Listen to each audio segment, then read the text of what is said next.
오늘 말씀의 제목, 내가 교회의 일꾼 된 것은 입니다. 사도 바울 그 한 사람을 통하여 이루신 놀라운 일들이 여기 재직으로 부름받아 임명받은 우리를 통하여 우리 제일교회 52주년의 역사를 열어가게 하신 하나님께 영광을 올려드립니다. 올 한 해도 그렇게 쓰임받는 한 해가 될 수 있기를 소원합니다. 세상에서 가장 행복한 100세 노인이라는 책에 에디 제이쿠라는 사람이 나옵니다.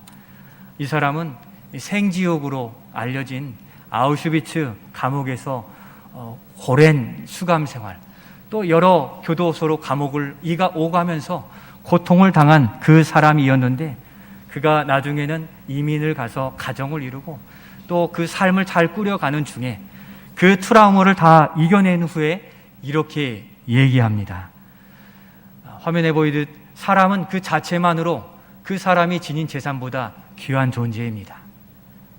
그 한 사람이 그 수감의 어려운 삶을 살았지만 그 한 영혼, 그 자신이 귀한 것을 알게 되었는데, 한 번 더 곱씹어야 이 의미를 더 쉽게 아는데, 사람은 그 자체만으로 귀한 존재라는 그런 의미의 인생의 마지막에 깨달은 바인 것입니다.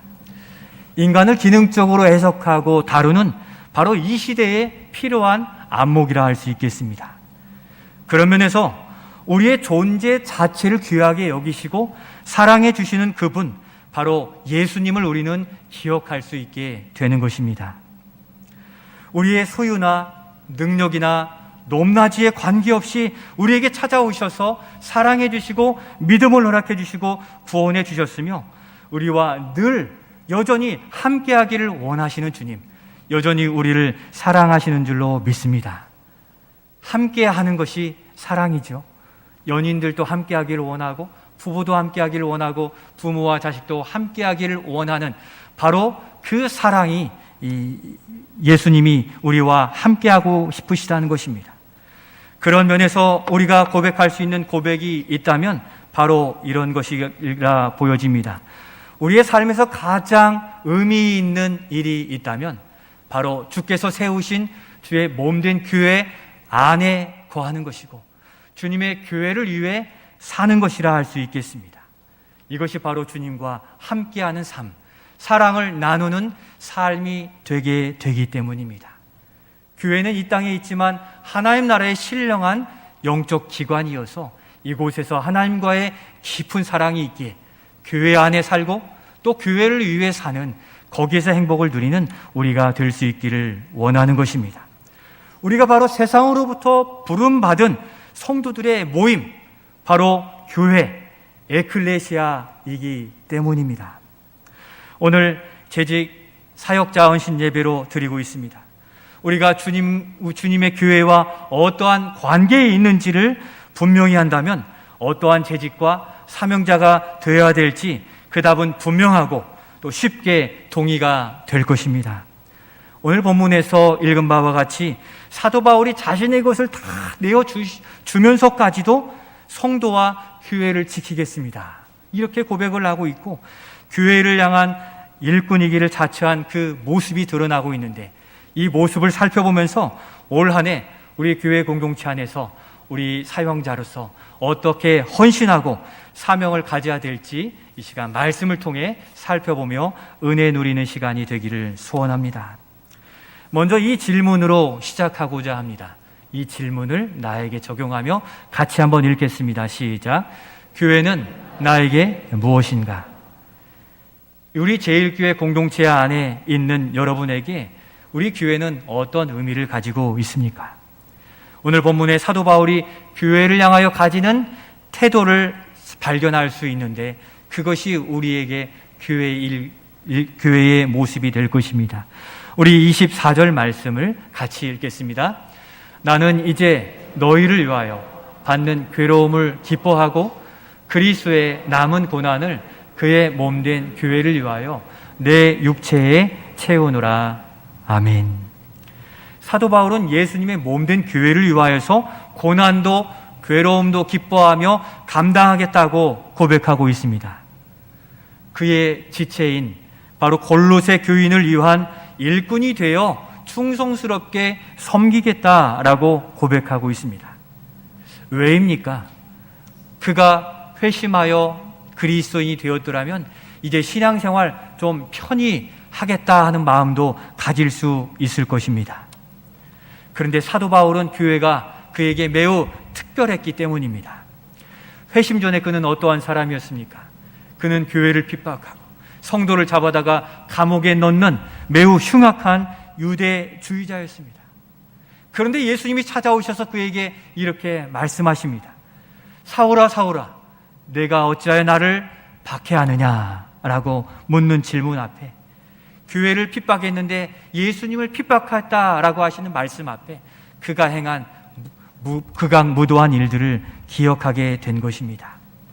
바로 예수님이 교회이시기 때문에 회심 후에 그는 교회를 세우는 일에, 지키는 일에 전무하면서 각지를 돌아다니며 교회를 세우는 일들을 감당했던 것입니다.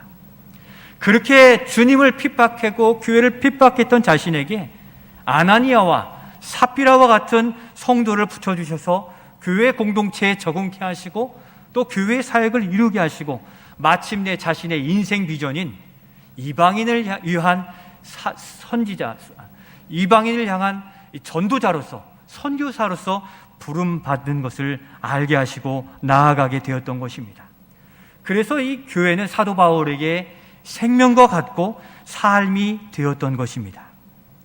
그러면 교회는 여러분들에게 어떠한 의미를 가지고 있습니까? 우리도 사실은 우리가 먼저 주님을 찾았다기보다 주님이 우리에게 찾아오셔서 사랑해 주셨고 또 우리에게 믿음을 허락해 주셔서 오늘 제일교회를 나의 교회로 삼고 우리 교회로 삼고 기쁨의 예배를 드리는 것, 이것이 하나님이 우리에게 주신 은혜인 줄로 믿습니다. 그럼에도 하나님의 섭리 속에서만 이해할 수 있는 감사 또는 눈물의 시간들을 우리는 겪어내고 있습니다.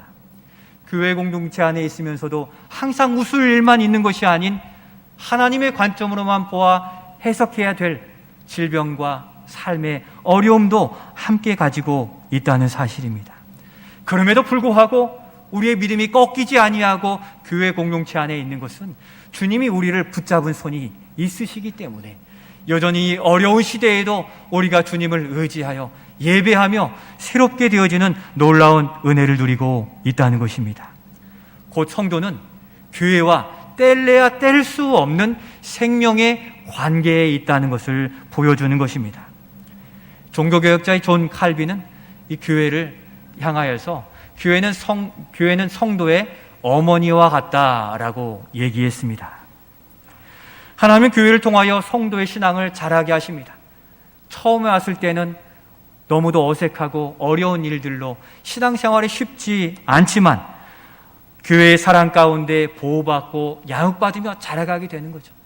지금 우리 다음 세대인 주일학교가 그렇게 자라가고 있고 우리가 또 나이 들어 교회에 등록하고 믿음이 이렇게 자라가고 있는 것은 교회 공동체를 통해 하나님이 역사하시기 때문입니다. 그리고 영적으로 자라 청년이 되고 또 장년 성도가 되어서 이제는 사명의 믿음의 기도에 들어서게 되는 거죠. 교회가 마냥 좋던 그 어린아이에 의해서 이제는 청년이 되고 장년이 되어서 나를 자라게 한 이 교회를 향한 사명적 관점에서 어떻게 세워가야 될지를 고민하게 되고 있는데, 그래서 오늘 우리가 교회를 위해서 기도하고 꿈꾸는 것 아니겠습니까? 그러나 우리가 어른 장년 성도가 되었다 할지라도 여전히 교회의 보호가 필요하다는 사실을 인지해야 됩니다. 왜 그렇습니까? 영적인 도전이 계속되고 있고 우리 영적 전쟁의 한 복판에 위치해서 잠시만 방심해도 어느새 한 주일 지나고 두 주일 지나고 세상에 있는 또 우리의 모습을 보게 되는 것입니다. 이단과 세상의 철학 그리고 사상에 이러한 일들이 문화에 그대로 흡수되어서 그 문화를 즐기고 있는 또 유행을 즐기고 있는 우리가 세상에 흡수되어져 있는지도 모르고 살고 있을 때가 있는 거죠. 변질된 신앙에서 보호받아야 되는데 제가 입술이 말라서 그런 것 같습니다. 이해해 주시고요. 변질된 신앙에서 보호받아야 되는 것인데 우리 자신의 혼자의 힘으로는 이 신앙을 지켜가기가 너무도 어려운 것입니다. 나 혼자 신앙생활을 할 수 있습니다. 할 수 있습니다. 그런데 악한 영들이 가만두지 않거든요. 혼자 떨어져 있는 이 동물의 세계에서도 무리에서 이탈한 이 한 마리의 양을 보고서 또 그 무리에서 떨어져 나온 것을 이 맹수들이 급습해서 어렵게 만드는 것을 우리는 알고 있듯 바로 혼자 생활할 때는 영적인 위협 속에 있다는 것입니다. 어느새 세상의 철학과 사상, 인권 강조에 우리도 모르게 젖어든 모습들이 있다는 것입니다. 동성애와 같은 수많은 왜곡된 성의 수십 가지의 모양들이 허용하라고 야단입니다. 창조의 질서를 위반하는 가족의 범위들이, 모양들이 나타나고 있고 안락사나 윤리 문제나 또 결과주의 등 세상의 소리에 어느덧 우리 영혼마저 빼앗길지 모르는 그러한 상황에 있다는 것이죠. 바로 그러한 상황 속에 우리는 진리로 분별하여 우리 자신을 지켜내야 되는 것입니다. 바로 교회 공동체를 통하여 그러한 진리 기준이 서게 되므로 우리는 이 어려운 세상 속에서도 영적인 믿음의 삶을 살아갈 수 있게 되는 것입니다. 요즘 우리나라나 전 세계적으로 이 반려견, 펫 문화가 일상화되어 있죠. 그래서 한 마리 정도는 다 가지고 있을만 하십니다. 지난 쪽에 가다 보면 보셨습니까? 반려견 장례식장이 생겨 있습니다. 좋은 곳에 가기를 바라면서 장례까지 해주는 좋은 취지처럼 보여져요. 물론 그간 함께한 정이 있으니까 애석하고 또 얼마나 슬픔이 가득하겠습니까? 이해가 됩니다. 그러나 동물들에게는 무엇이 없습니까? 영혼이 없어요. 하나님 말씀으로 창조하시면서 동물과 사람의 구별됨이 영혼이죠. 하나님과 교제하도록 만든 사람 외에는 영혼이 없기에 죽으면 이 동물들은 다 거기까지로 맞춰지게 되는 것이죠. 세상이 아름답게 미화한다고 해서 그것이 다 옳은 것은 아니라는 거예요. 진리와 창조의 질서 안에서 기준을 가져야 되고 해석할 줄 알고 판단할 줄 아는 능력이 있어야, 진리 기준이 있어야 우리는 이 땅에서 믿음으로 온전히 살아가며 그 은혜를 누릴 수 있는 거예요. 아닌 것인데 은혜라고 착각하지 않게 된다는 것이죠. 질병, 저주입니까? 아닌 것이죠. 하나님이 그를 부르시려고 때때로 우리를 힘들게 하시기도 하고 어렵게 하시고, 많은 부, 그게 항상 우리에게 복입니까? 그 부 때문에 멸망의 자리로 나아가는 이들도 얼마나 많이 있습니까? 그것을 분별하는 진리의식이 없이는 이 세상을 우리가 살아갈 수 없는데, 악한 영들이 우리를 미혹하는 영적 현장에 있다는 것, 바로 그것 때문에 교회 공동체를 세워주셨고 진리의 기준을 분명히 하게 하셨고 배워가며 주님과 동행하며 이 땅의 삶을 천국까지 우리가 인도받아 살아가는 은혜를 누리고 있기에 하나님 중심의 신앙생활을 이루어가는 우리의 재직 사역자, 우리 성도들이 되실 수 있기를 소원합니다. 그렇게 교회 공동체를 통해 우리의 영육간 그리고 삶이 지켜지게 되어 있습니다. 그런 면에서 우리의 믿음이 오늘도 지켜져 우리 하나님께 나와 예배하는 것, 또 가정에서 예배하는 것, 하나님이 우리를 붙드신 증거요, 그 은혜인 줄로 믿습니다. 그래서 교회는 성도의 어머니요, 성도의 울타리가 되는 것이죠. 우리 마음에 새기면서 한번 같이 읽어보겠습니다. 시작. 교회는 성도의 어머니요, 성도의 울타리입니다. 그러면 이렇게 귀한 교회를 우리에게 예수님께서 세워주셨습니다. 그럼 우리는 어떻게 해야 되겠습니까? 바로 이 교회를 지켜야 되겠죠. 누가 지켜야 됩니까? 어떻게 해야 됩니까? 바로 두 번째로 재직과 사명자는 누구인가를 우리는 인지해야 되는 것이죠. 두 번째 같이 읽겠습니다. 재직과 사명자는 교회를 향한 일꾼입니다. 사도 바울이 자신이 교회의 일꾼된 이유를 25절에서 설명해 주고 있는데 같이 한번 읽겠습니다. 내가 교회의 일꾼된 것은 하나님이 너희를 위하여 내게 주신 직분을 따라 하나님의 말씀을 이루려 함이니라. 아멘. 하나님이 이 사도 바울 자신이 교회의 일꾼으로 삼으신 것은 하나님께서 직분을 맡겨 주셨기 때문이라고 고백하고 있습니다. 사도 바울은 빌립보 성도를 향하여 너희를 위하여 교회를 위하여 직분을 맡겨 교회를 세우고 하나님이 지키게 하셨다라고 고백하고 있습니다. 그리하여 최종적으로는 하나님의 말씀을 다 이루고 성취하기 위해서인 것입니다. 앞에서 말씀드린 교회의 역할을 지속하고 후대들, 오는 세대들을 향하여 거룩한 교회, 순결한 진리, 하나님 나라의 기쁨을 누리는 공동체로 지키고 전하는 것, 바로 이것이 여기에 있는 우리들의 사명이 되는 것입니다. 우리도 물을 마시면 오염된 물 마실 수 없는데 우리가 교회 공동체의 진리와 문화와 또 삶의 이 전통이 순전하고 복된 것으로 준비될 때 다음 세대는 그것을 바라보고 먹고 마시며 우리와 같이 좋은 일꾼이 되어지게 될 것입니다. 그것이 무엇입니까? 26절로 28절에 이 구원과 기쁨의 비밀이신 예수 그리스도를 가리치고 또 전파하여서 영광스러운 성도의 삶을 살게 하는 것, 그것이 바로 우리의 사명입니다. 교회 안에서 감당하고 또 가정 안에서 감당하여서 우리의 자녀들이 이러한 일들에 믿음으로 서게 하는 것, 우리의 모습인데, 교회는 이 땅에 있지만 소속은 어디입니까? 지난 수요일 말씀에 우리의 이 땅에 살지만 우리의 소속은 어디에 있습니까? 하늘에 있는 거죠. 교회가 이 땅에 세워지고 개척되어져 있지만 여전히 이 교회는 하나님 나라에 속한 영적인 기관으로 존재하고 있는 것입니다. 그래서 이 안에서 땅에 있지만 하늘의 교제, 하늘의 예배가 천상 예배와 지상 예배가 동시에 드려진다는 이 비밀스러운 일들을 기억하시고, 오늘 내가 여기 혼자 있는 것이 아니라 저 천상에는 이미 하나님 곁으로 돌아간 성도들도 함께 주를 찬양하며 예배하는 신령한 기관의 예배이기에 오늘 우리 교회를 통하여 우리는 영적인 일에 참여하고 또 영적인 사역들을 기쁨으로 알고 감당할 수 있는 것입니다. 그러니 재직과 사명자는 누구입니까? 이 하나님의 신령한 교회를 지키는 일꾼인 것이죠. 우리 한번 그 마음에 새겨서 다시 한번 마음에 새기면서 따라해 주시면 좋겠습니다. 재직과 사명자는 교회를 위한 일꾼입니다. 교회를 세우기 위해서 일꾼들을 세웠는데 우리 교단 총회와 우리 교회는 성경에 나타난 이 직분자들을 세워 또 사명자들을 통해 일하게 됩니다. 그래서 이 총회에 우리 교회의 이 법을 따라 보면 교회 직원에는 항존 직원과 임시 직원이 나뉘어 있어요.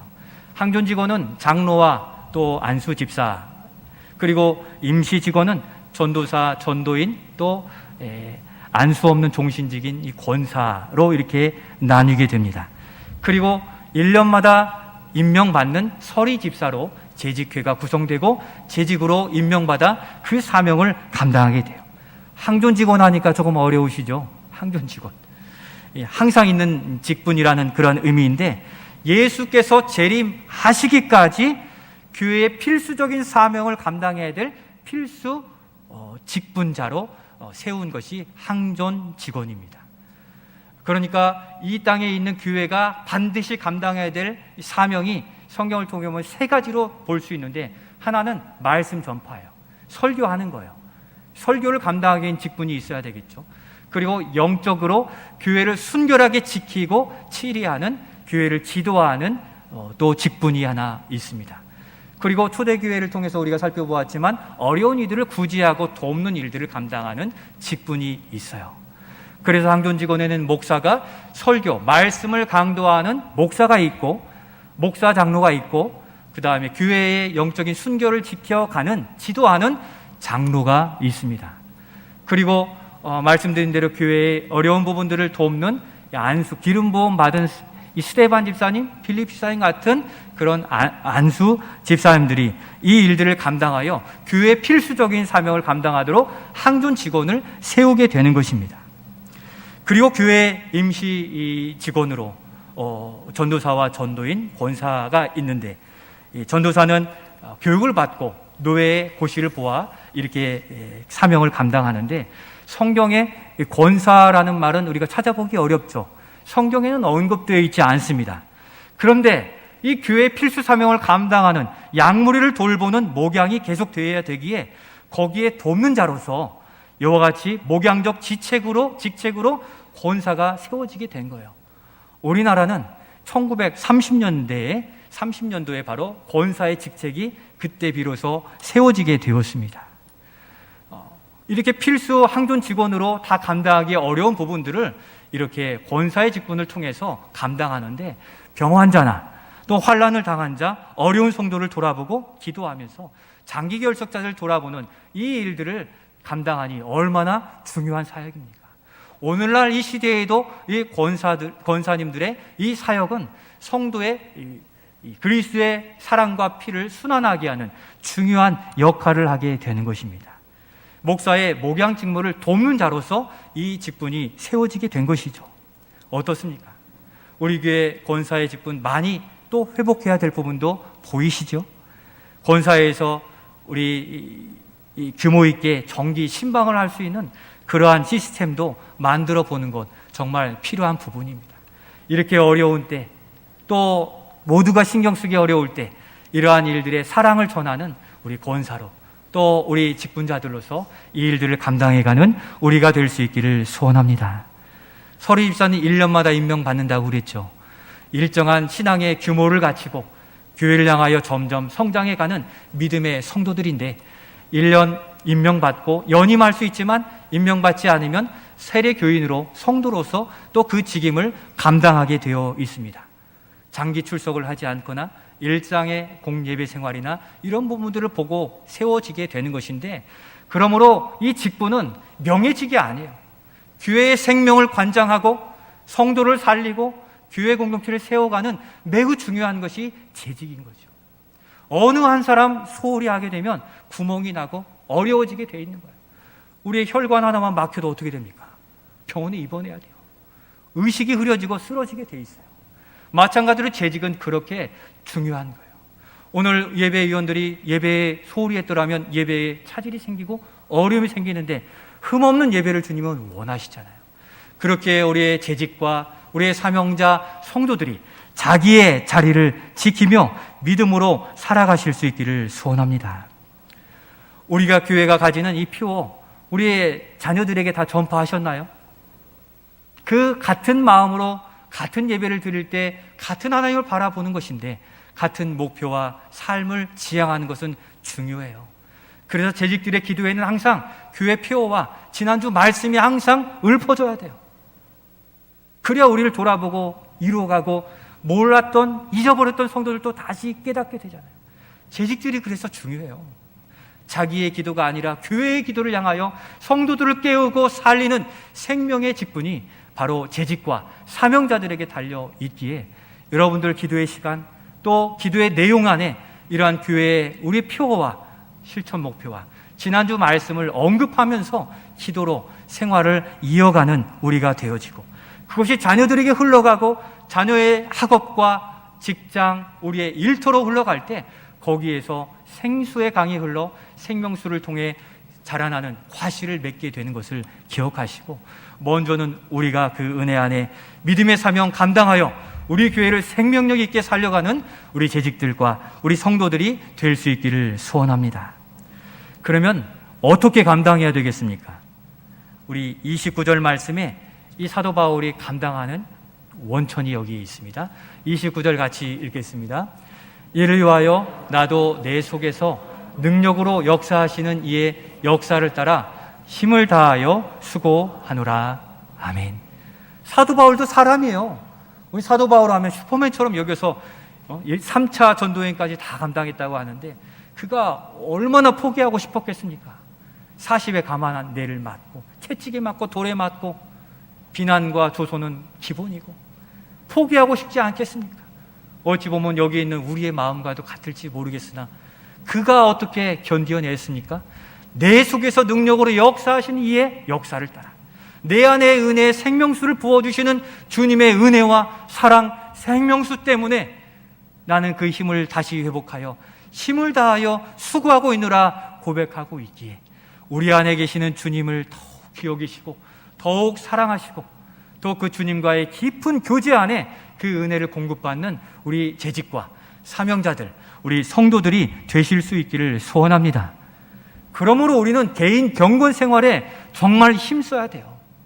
우리가 조금 더 버는 것 중요하나 버는 것도 지치면 다 힘들어요. 몸이 안 좋으면 못해요.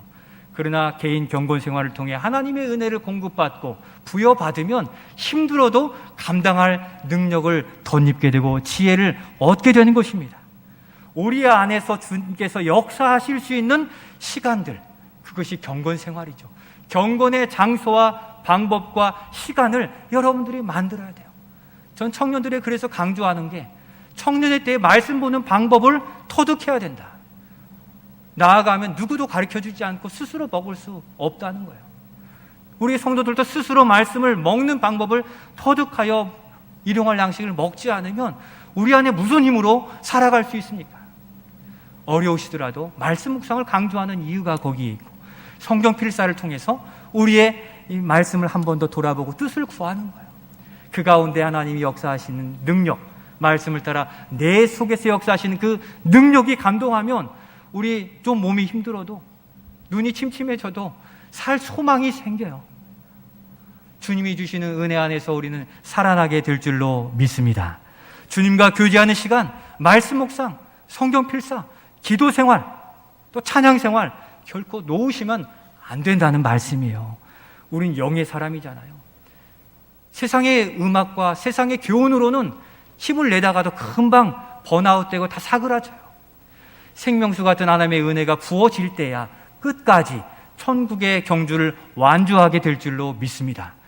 나는 구원받았으니, 그러나 웰다잉 구원받았어도 은혜 누리고 기쁨과 감사로 생활하면서 천국 가야지 악한 영들에게 끌려다니며 어려움 가운데 처하면서 그 생활은 아니잖아요.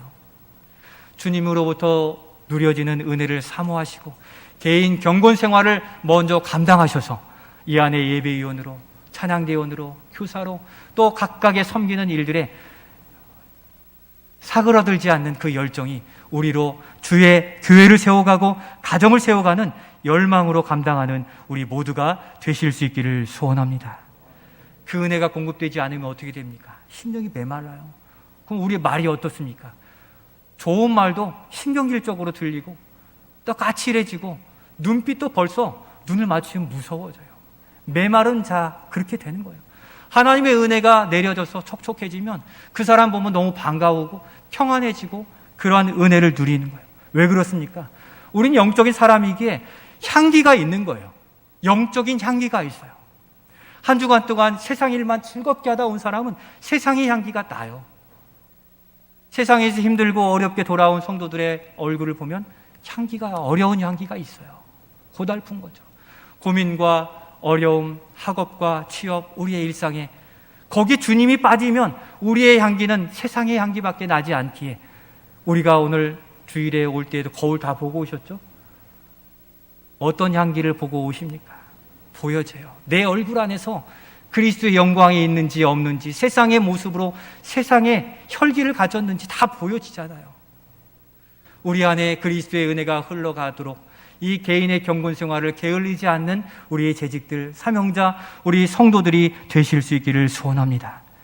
그래서 만나면 입은 통에 위로가 되고 말 한마디도 따뜻한 어투로 바뀌어지는 그런 은혜가 있어야 우리는 믿음의 공동체, 사랑의 공동체로 세워갈 수 있는데, 여러분들 지금의 언어, 어투는 어떻습니까? 눈빛은 어떠십니까? 또 모양새는 어떠십니까? 주님 앞에 우리 자신을 드려 바꾸어 주시옵소서.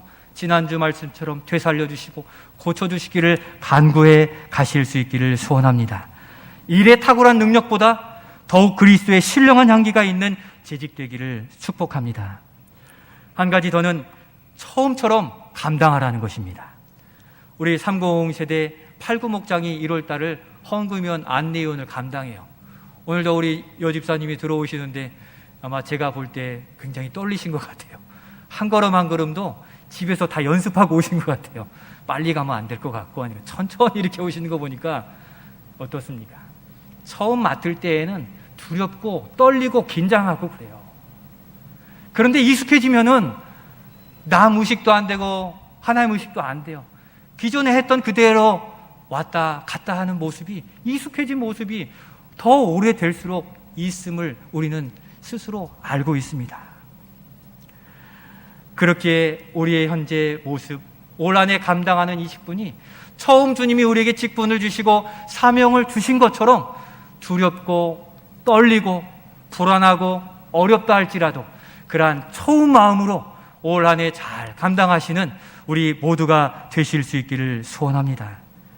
재직과 사명자들은 바로 이러한 처음과 같은 마음이 있어야 되는데, 계시록에서도 처음 사랑을 잃어버린 에베소 교회 꾸중 받았잖아요. 올 한 해 이 사명 감당할 때 두렵고 떨리고 좀 실수가 있다 할지라도 주님 앞에 더욱 긴장하여서 두렵고 떨리는 마음으로 우리에게 주신 사명, 또 가정과 일터에서 그렇게 믿음으로 감당해 가시는 우리 모두가 되실 수 있기를 소원합니다. 섬김의 연수가 깊어지면 너무 의식해져서 주님의 교회인데 내 교회처럼 행하는 모습들이 종종 드러나요. 그래서 너무 익숙해서 처음 하는 사람들의 실수에 대해서 너무 호되게 야단을 치거나 지적하거나 이런 일들이 많아지게 돼요. 우리도 처음 할 때는 실수했을 때 꾸중받고 자랐습니까? 칭찬받고 안아줘서 자라요. 그게 맞는 거예요. 주님이 직분자들 다 세워놓고 매 주마다 앞에 세워두고 이거 다 지적하셨더라면 우리는 벌써 나가 떨어졌을 거예요. 부족하지만 인정해주고 안아주고 도와주는 가운데에서 이처럼 믿음의 사명을 감당할 수 있습니다. 그러나 주님은 온전한 것을 원하시기에 처음 사랑을 잃어버리지 않았는지 돌아보시며 믿음의 사명에 더욱더 신중하고 잘 감당해 가시기를 소원합니다. 때때로 안내위원들에게 꾸중하시고 뭐라 하시는 분도 계세요. 또 헌금위원들에게 뭐라고 하시는 분도 있어요. 헌금을 뽑았더니 내 이름이 아니에요. 헌금위원들에게 뭐라고 하실 수 있지만 생각해 보시면 대개의 이유가 이거더라고요. 어떤 분이 헌금을 뽑았어요. 봉투를 뽑았더니 내 것이 아니에요. 뭐 어디다 꽂아야 됩니까? 자기 자리에 꽂아야 되는데 옆으로 들어가는 거예요. 그래서 본인이 와서 뽑았는데 내 이름이 아니니까 갑자기 마음에 울컥해지는 거잖아요. 이 헌금위원들은 우리 왜 교우고 섬기러 일찍 나와 돕는 자들이에요. 그들이 실수할 수도 있고 다른 분이 실수할 수도 있지만 우리는 사명자로서 섬김을 받는 일들에도 사명자가 되어야 되고 섬김을 베푸는 자로서도 사명자가 되어야 돼요. 그러니까 섬기는 자들은 충심을 다해서 사랑으로 섬기고 섬김을 받는 분들은 사명의식을 가지고 따뜻한 배려와 존중, 용납함을 가지고 사명을 감당해야 되는 거죠. 그러니까 우리 모두는 사명자예요. 섬김을 받아도 사명이요, 베풀어도 사명자가 되기에 어떻게 성도들을 더 귀히 여기며 그들을 귀하게 안아주고 서로 웃으면서 감당할 수 있을까 고민하셔서 이와 같이 서로를 배려하여 사명이 참 즐겁고 실수에도 보충되어지는 그러한 사명자들이 되실 수 있기를 소원합니다. 오늘 헌신 예배로 드리다 보니 드릴 말씀은 참 많은데 시간이 많이 지났어요. 한 가지만 더 말씀드릴게요. 한 가지는 동역자와 함께 올 한 해 사명을 감당하시기를 바란다는 것입니다. 짝꿍을 만드셔야 돼요. 함께 해야 의지도 오래 가요. 혼자 하다 보면 싫으면 안 하잖아요. 근데 옆에서 보고 있으면 하게 돼요. 또 같이 의지했던 분이 끌어주면 또 하게 된다는 것이죠. 1년을 생활하다 보면 불타는 의지와 하나님께 하겠습니다 한 그 의지들이 어느새 사그러들 때가 많이 있게 되는 거예요. 때려온 어려운 일도 만나고 영적 컨디션이 떨어질 때가 있어요. 심지어 싫어질 때도 있기 마련인 것입니다. 바로 그러할 때 의지가 되고 서로 끌어주는 짝꿍, 그 동역자가 있으면 그래도 힘들어도 어려워도 또 한 번 감당할 수 있게 되는 계기를 만들어 가는데 바로 이러한 동역자가 우리 자신이 되어질 수 있기를 소원합니다. 힘들고 어려운 이들 끌어주세요.